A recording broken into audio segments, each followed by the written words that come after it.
Hello, everyone, and welcome to a special edition of Your Week with St. Luke's, where I am joined by some amazing St. Lukers, who we are going to have a conversation about our theme for this week in our 24 and More Vision series. And our theme this week is all about mentorship and how we have real, authentic relationships, how we build community, how we find people to do life with that can help us and that we can help them. So I'm going to let all of my friends here introduce themselves. If you don't know me, I'm Pastor Melissa. I'm one of the pastors here at St. Luke's and excited to share in this conversation. Hello, I am Shelia Barchuk, known as Miss Sheila to most of the children and young moms throughout St. Luke's. I've been a member since 2004, but truly active since 2000.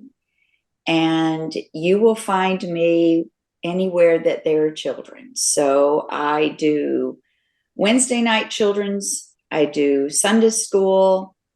I prefer to call it child guardian rather than child wrangler through theater.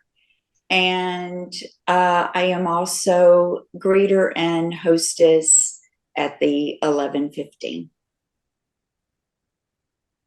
Hi, I'm Steve MacKinnon. I am the artistic director here at St. Luke's, which means I am the director of contemporary worship, and I'm also the artistic director of theater at St. Luke's.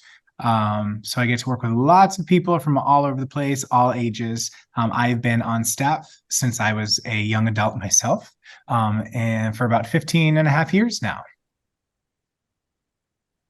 Hello, I'm Katy Slack. I've been a St. Luker since 2006, and have I joined when I was 22 years old. So I've kind of come up the different ways that one can be involved in a church as an adult. I went through the dancers, being part of worship with that group, young adults. I've been involved in cluster groups, life together groups, and served in leadership on the church council and the lay leadership committee, and currently serving on the strategic visioning committee. Awesome. Thanks, everybody. I am excited to get to talk with you all and hear some of your experiences. And I want to kick off with that. So since we are talking about mentorship, I want to give you guys a chance to celebrate people who have mentored you. So in just a few sentences, who is someone who has been a mentor to you, and why was that relationship important? I think when I think about a mentor, the first thing that pops to my mind is like Master Splinter in the Teenage Mutant Ninja Turtles. I know that's a little dating me. No. But kind of, and I think what is different in my experiences on both sides of it, of having one and of being one, is that a mentor is not perfect and does not have all the answers and is not necessarily the what you would think of. I think when you think of a mentor, they're not perfect, right? And I think that's what makes that shared human experience of growth, trust, and accountability valid, because we grow from each other as humans. And I think instead of making them like this sage, like kind of, this ever omniscient, like knowing presence, I think we're all human. And that's the best part of a mentorship, I think, is sort of that shared experience. One might say mutuality through experience of a mentor. I think mentorship, when you really look at the definition, it says someone with experiences, with wisdom, age. Boy, have I had a lot of experiences, and a lot of them have not been good. A lot of them have been very hard and very sad. And one of the things that I have said to even myself over and over is, God didn't put me through, not to, but through a life situation just to be. So he put me through this so that maybe there is someone who is going through a situation that, hi, I can be a maybe mentor to you, not to give you advice or tell you how to do it, but to reassure you that you will get through it. Yeah. Yeah, that perspective is often what it ends up being. And, I think that's beautiful because I'll tweak just a little bit to say that God isn't the one putting us through things, but God sure does redeem what we've been through and makes good out of the things we've been through, right? When things aren't what we would have, when things are painful, when things are hard, God's not gonna let that just stand by itself. God's gonna take and use that for something good, to be able to sit and look at someone and say, hey, there's another side, it's coming. And I think y'all kind of hit on some pieces of one, that piece of mutuality that, Sheila, you said from the beginning, one of the mentors you named were children. And so that breaks that stereotypical top down, I am the person to bestow wisdom upon someone else. It sort of shatters that image and changes it to something that allows us to have a more mutual relationship, that it is a relationship, that it's something where everybody brings something to the table and we're able to receive and to give. One of the things that I hear gaining traction in the corporate world, when mentorship is discussed, is you hear this phrase that's like, well, the mentor is going to tell you the hard things, the things that are hard to hear about yourself. They'll give you the honest truth. There's sort of this idea that, you have a mentor and they're going to give you the bad news. And so I really dislike that, because I think that both is ill-defined and gives license to people who may actually not be great at mentoring to say things in a way that can actually hurt rather than help. And so I liked, what Sheila said as far as giving the perspective and potentially lessons learned, and other ways of thinking about things based on experience that to Steve's point isn't perfect, but is rather relational, and can allow, if somebody needs to confront something about themselves or learn something or change something, that perspective can help open the door for them to choose to do that. But I do think you have to, in order to have that conversation, you have to have an established trust, respect, love, and you can't just get it by, setting up time, with a stranger and saying, give me the bad news. You have to foster and grow and really take the time to hear somebody's voice and listen to their heart.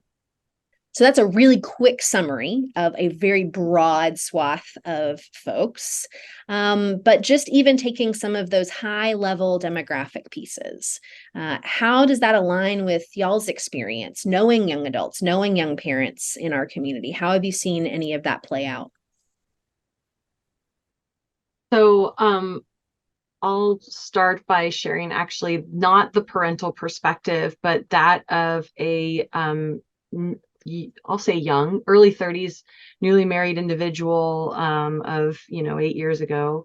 My husband and I, when we were dating, actually joined the West Orange Connection Cluster Group, which was a cluster group organized by geography, and found ourselves with a group of folks who we were decades younger than, all the time at every one of their gatherings.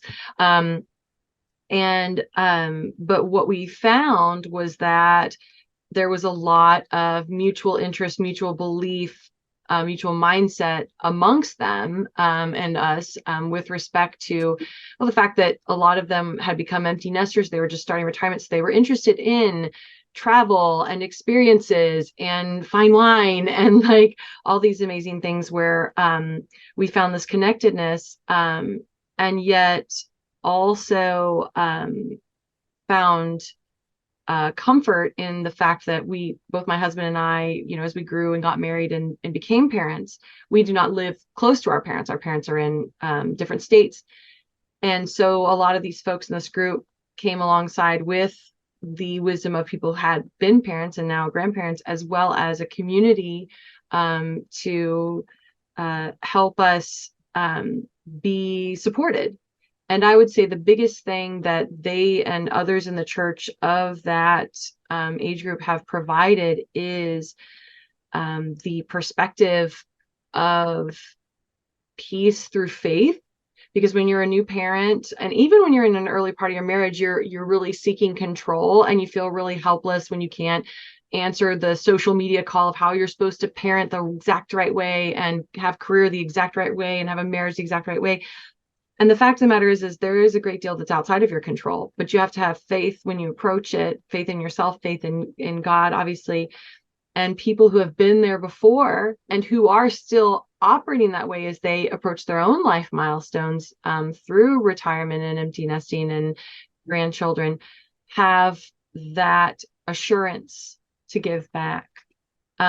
So that's where I know my husband and I have seen that benefit as a single and starter and connecting with another group that is not in the starting, basically. Yeah. I think these demographics sound pretty on the nose for the folks that we get in through the theater specifically. We get a lot of, late high school, early college, and even returning college age young adults. And then, the 20 through 30 set that come out to be involved both in their passion, which might be the arts, on stage, off stage, any part of that. And I think the greatest commonality there is looking for connection, people looking for authentic connection, right? And shared interest, of course. But that shared interest can be anything from like where Katy got plugged in, you're kind of where you live, right? Or it could be an interest in theme parks, it could be an interest in performing. But from that, the mentorship part of it comes from their experience with people. Right. And looking for authentic people that are not there to just be a bossy voice, but to share whatever that might be, that's genuine, right? That is mutual, that they connect over. And then those relationships are the ones that end up, you'll see folks get connected, myself included, but through social media afterwards when the show's over, and whatever that might be. But then our adults getting involved in the older adults in our community, getting involved in the lives of these people, going to see their shows, going to support them, and support them through life, whether it be if a high schooler is having a show, or if it is someone got in a car accident. How do we walk beside those people? If somebody is having a child, if someone passed away, we've dealt with everything from life, beginning of life to end of life, through the ministries I'm involved with, and seeing folks be in that and be connected and fall on each other. And then those genuine connections stay through people, and they can be connected in your career too. Those connections that are made at St. Luke's, which are wildly powerful, getting connected and elevating one another, because we're invested but it does, there is a mutuality of even just interest, right? What you might be interested in, or life experience in. I think it starts there.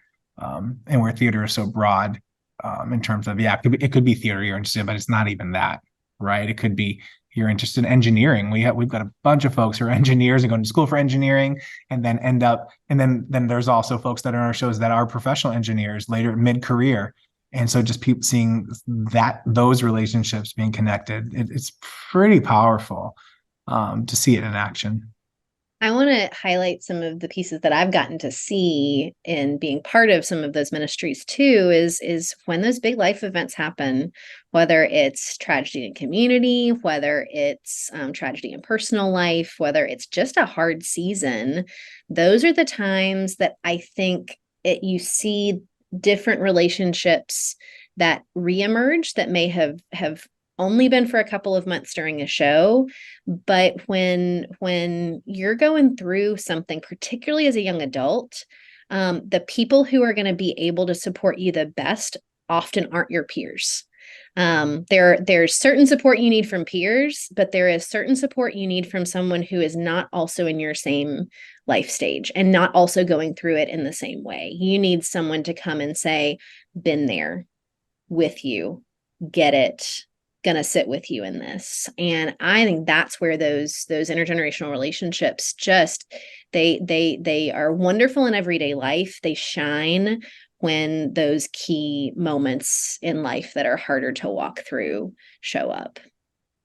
Yeah, and they can authentically don't have to necessarily always have the answer, Yep. but they know how to show up.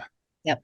Or they Yep. know how to listen, and they know how to empathize and live through and share life with you. I love that, Melissa. It's beautiful.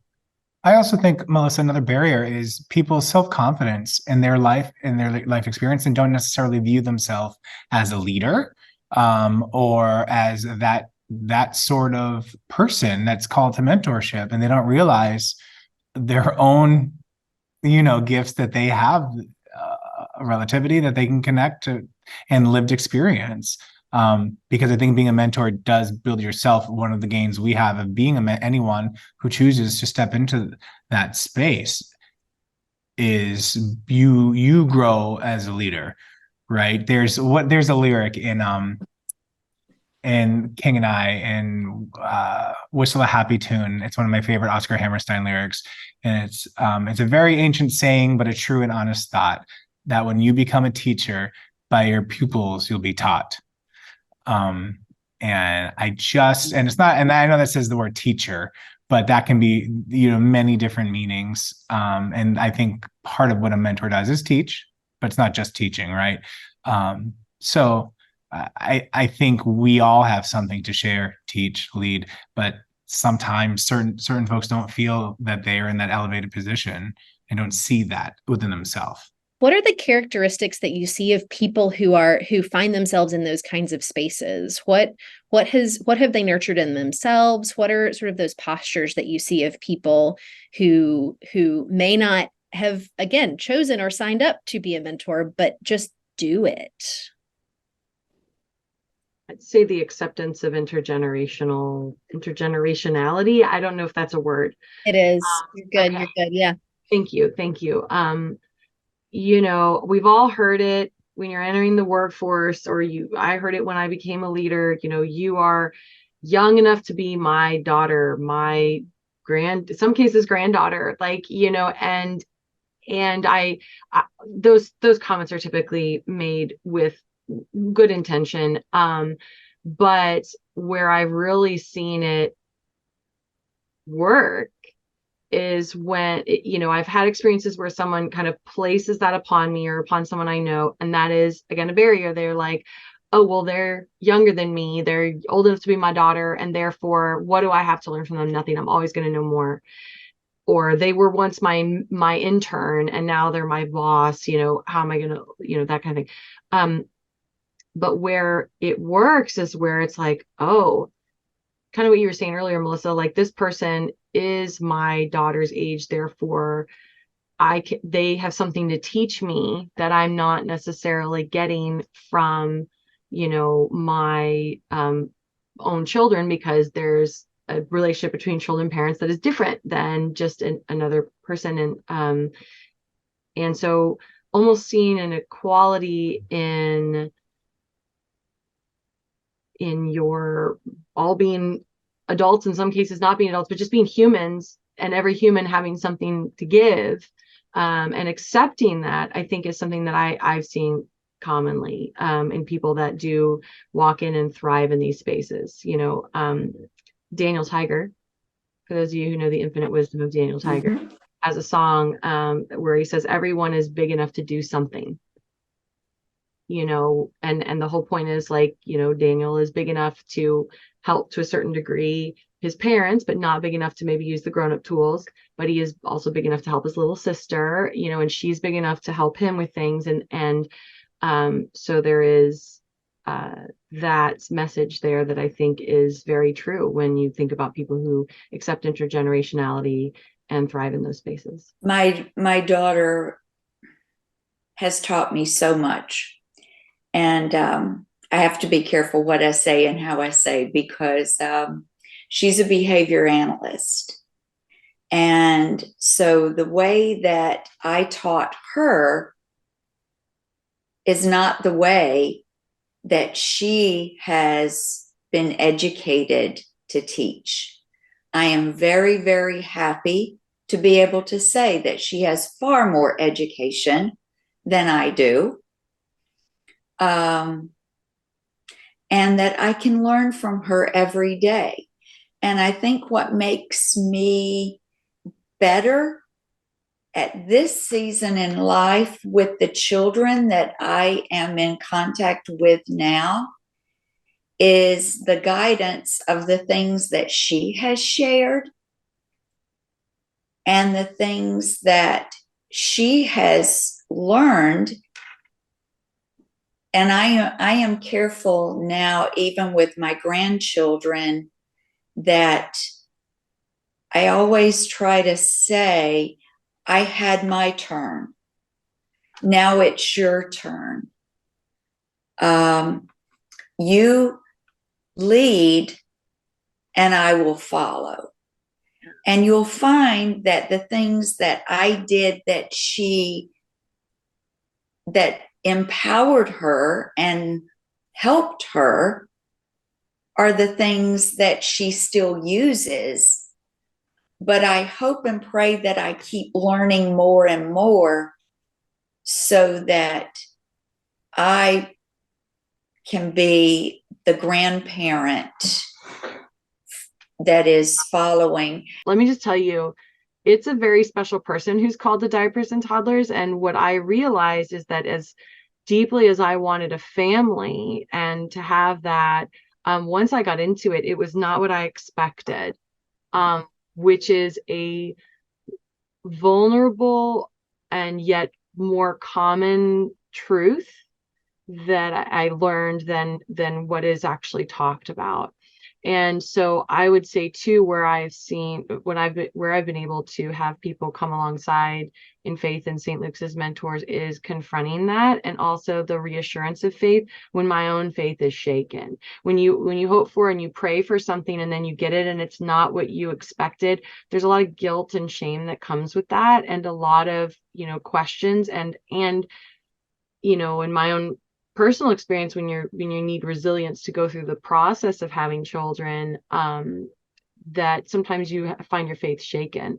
So that's also where these spaces can be so vital, and where people who aren't sure, who are afraid to get into the game of helping parents because so much has changed in the parenting game, I want them to know that that is something that they can provide, is that faith where young parents are going through that transition. And on the flip side, I want parents to know that if they are struggling with something like that, that there are folks that they can connect with who can offer that faith to them, even if it on the surface it looks like they have nothing in common. My passion. And I call myself to a lot of young people church grandma. My girls grew up in New Jersey. Grandparents were in Georgia. So at a time when there were grandparents' days at school, they didn't have anyone to go. For special performances, band concerts, they didn't have anyone to go. I think that a lot of the seniors that are my age who say, I've already been there, done that, there are so many things that they don't have to give a lot of their time. It's not really required. Do they have a heart to love? Do they have a heart to love? Because if they do, I would like to see us sign up to be grandparent for a day or grandparent for a month. And I will share this one story. We weren't going to talk I wasn't going to talk names, but You know, the East Steps are a part of our church now. Their family's in Pennsylvania.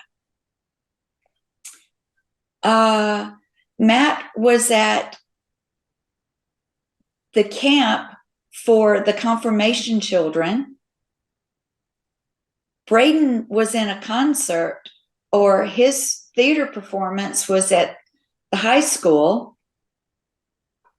Heidi couldn't be a part. She had the other two, and I didn't even think about it, but I looked and there was a 2:00 matinee.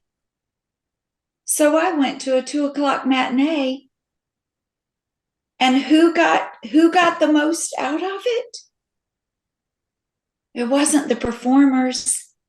It was a beautiful afternoon for me. And I had pride watching this high schooler perform as though for 2 hours, did I get to pretend I was his grandma?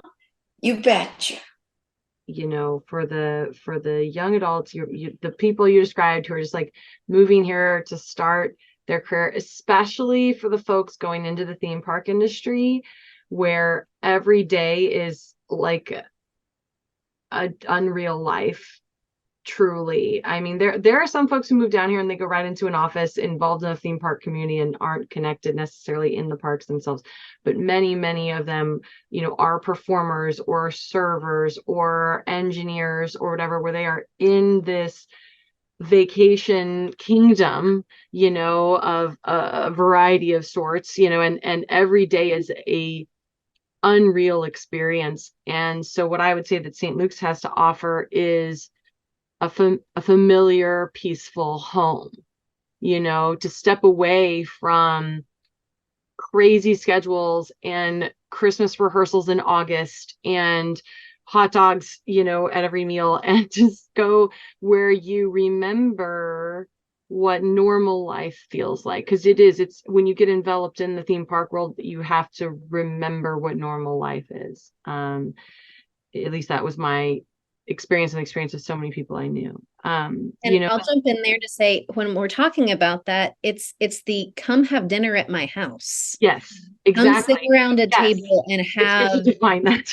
a meal, right? Yes. It's being able to feel that home, and not necessarily home in a church sense, home in a life sense. And my gosh, how many of us have empty chairs at our dinner table every night that would be so easy to have somebody over? I hope St. Lucas, with this new vision, can recognize the light within themselves and see them beyond themselves and their calling in the world, and see from a higher level, to see what the next steps are for all of us, and to make this world a better place is for us to actually make it a better place, and to see yourself that light.